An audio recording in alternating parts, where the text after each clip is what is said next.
안녕하세요. 논리적으로 생각하는 국어 양병철입니다. 수험생 여러분들 만나서 반갑습니다. 오늘 이 시간에는 2020년 9월 고3 모의고사에 출제된 고전소설을 해설해 주겠습니다.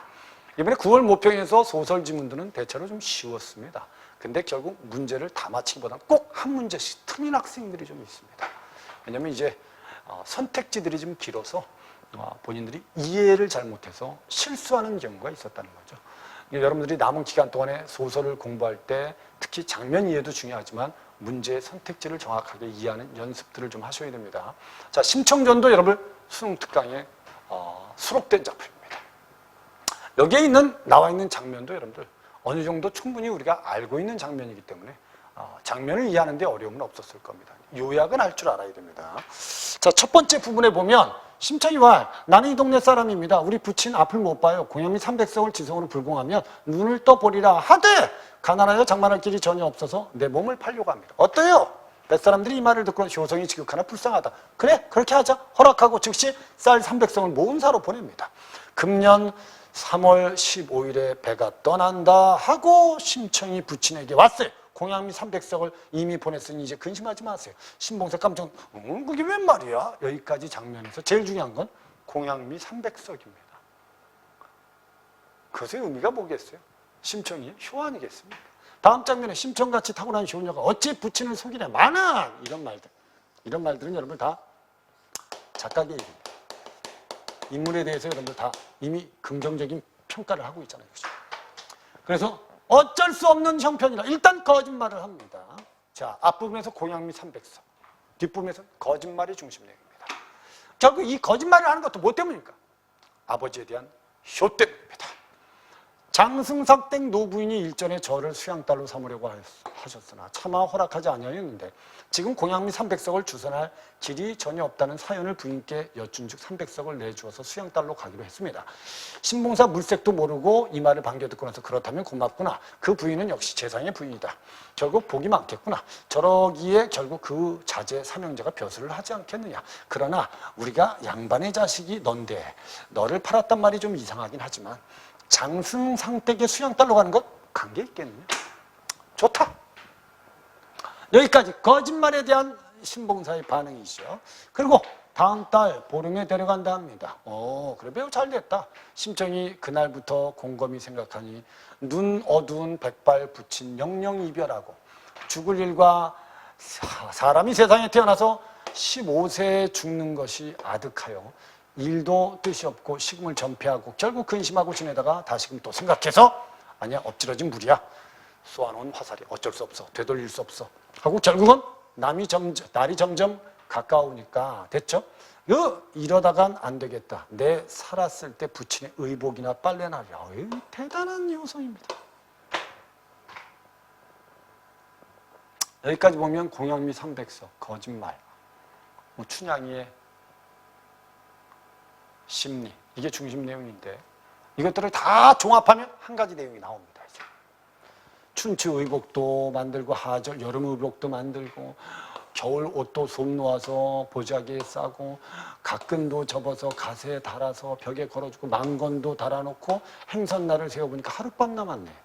밤을 깊어 삼경인데 은하수 기울어졌네. 그래서 촛불을 대하여 두 무릎 마주 꿇고 한숨을 길게 쉬니까 효녀라도 마음이 온전하겠어요. 아무리 효녀라도 마음이 온전할 소냐. 작가 개입이죠. 여기는 작가 개입이 좀 많은 편이에요. 이 부분을 딱 보면 시간의 흐름이 있죠. 빠르죠. 그죠? 결국 이제 이거 만들다 보니까 이제 하루 남았어요. 됐죠? 아버지 버선이나 마지막으로 지어드리리라 하고 바늘에 실을 꿰어서 드니까 가슴이 답답하고 두 눈이 침침 정신이 아득하여서 울음이 간장조차 솟아나니 부친이 깰까요? 속으로 울더라. 여기까지가 답니다.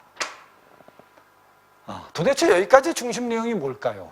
뒷부분을 보면 여러분 이게 중심 내용이 나온다는 겁니다. 이 부분을 다 읽고 끝까지 다 읽은 학생들은 앞부분은 이별이구나. 신봉사와 심청이의 이별. 알았죠? 그 속에 뭐가 들어있다? 심청이의 효가 들어있구나. 근데 이 중략 뒷부분에 가면 두 사람의 만남이구나. 이걸 달리 말하면 얘는 갈등이 고조되는구나.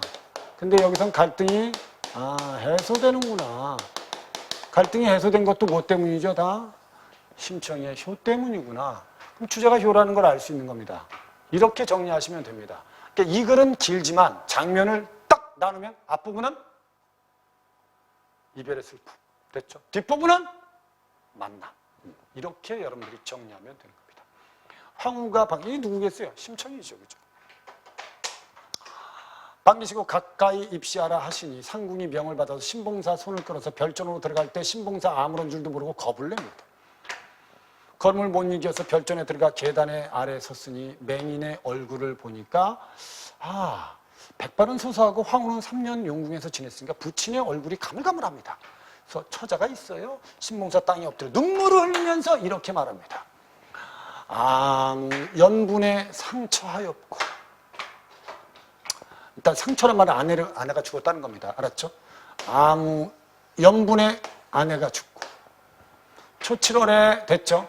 죽은 지 7일 못 되어서 결국 어미 잃은 딸 하나 됐죠? 있었고 초 7일이 못 지나서 어미 잃은 딸 하나 있었더니 눈 어두운 중에 어린 자식을 품에 품고 동랑젖을 얻어먹여 근근 길러내어서 점점 자라나니 효행이 출천하여서 옛사람 앞서니 요망한 중이 와서 공야미 300석 시주하며 눈을 떠보리라 하니까 신의 여식이 어찌 아비의 눈을 뜨란 말을 듣고 그저 있으리요 하고 달리 마련할 길이 없어서 결국 남경선인한테 300석의 몸을 팔아서 인당수에 죽었습니다. 눈을 뜨지 못했습니다. 자식만 잃어버렸으니 날 죽이세요. 다행. 여기까지 읽고 나면 황후 들으시고 슬픈 눈물을 흘리시면서 그 말씀을 자세히 들으시며 정녕 부친인 줄 아시되 부녀간의 천륜이 어찌 그리 말씀을 그치기를 기다리오마는 자연히 말이 되려고 하니까 그런 것이었습니다. 이것도 작가 개입이죠. 이 글은 작가 개입이 많아요. 그러니까 이야기를 하다 보니 이렇게 장면이 된 겁니다.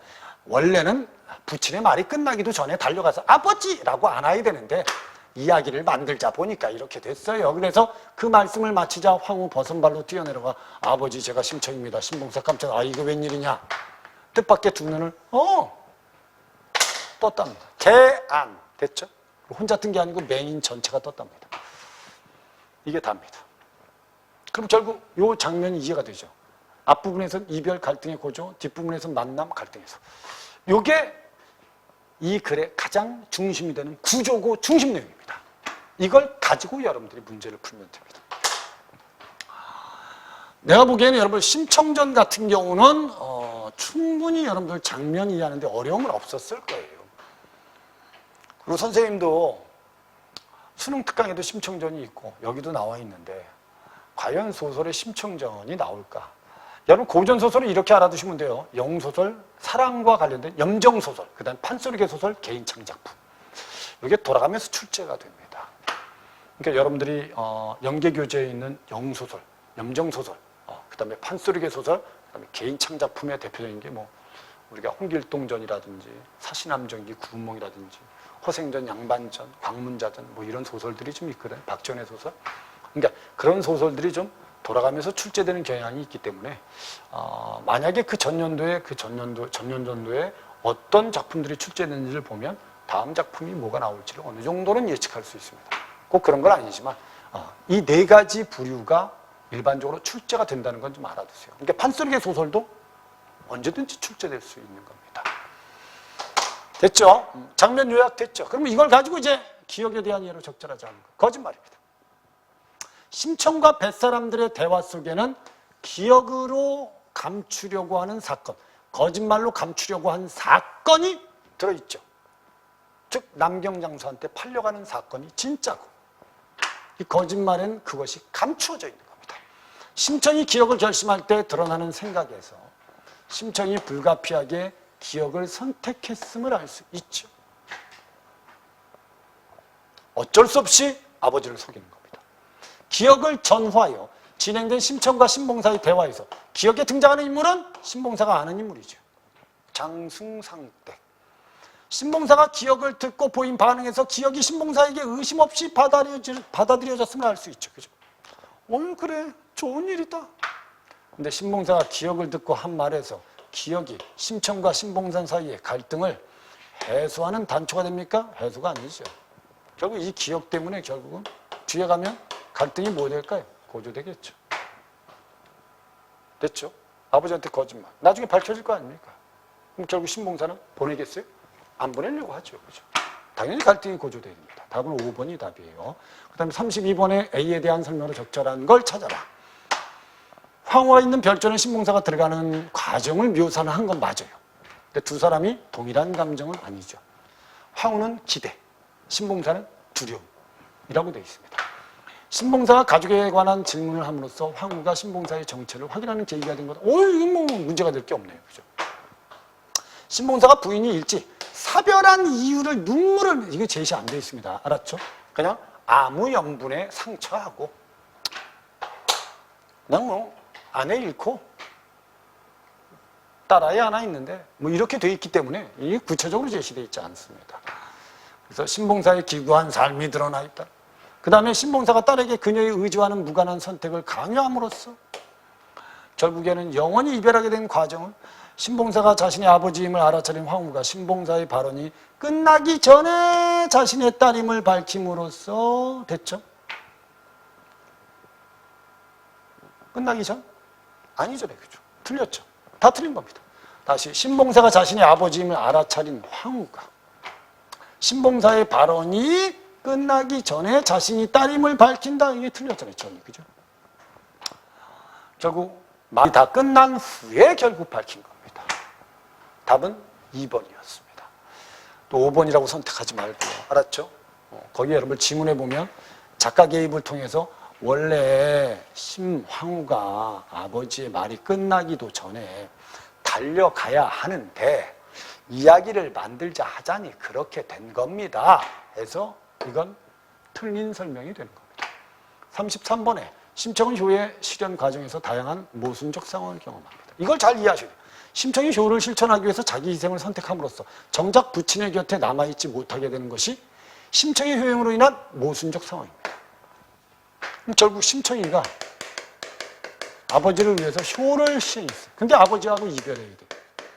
효를 실천했는데 이별해야 돼. 이게 모순입니다. 그리고 심청이의 자기 희생의 목적이었던 부친의 계한, 눈을 떠야 되는데 뒤늦게 실현되는 것은 결말의 지연을 나타낸 모순적 상황입니다. 아니 심청이가 분명히 희생을 했어요. 희생이 됐으면 아버지가 눈을 떠야 되는데 눈을 못 떠요. 이것도 모순입니다. 근데 마지막에 뜨게 하죠. 그래서 극적 양상을 보여주는 겁니다. 그럼 이걸 가지고 이제 선택지를 보면 이번에 선택지들이 이렇게 기니까 학생들이 이해는 되는데 이거 읽다가 이제 실수해서 틀리는 겁니다.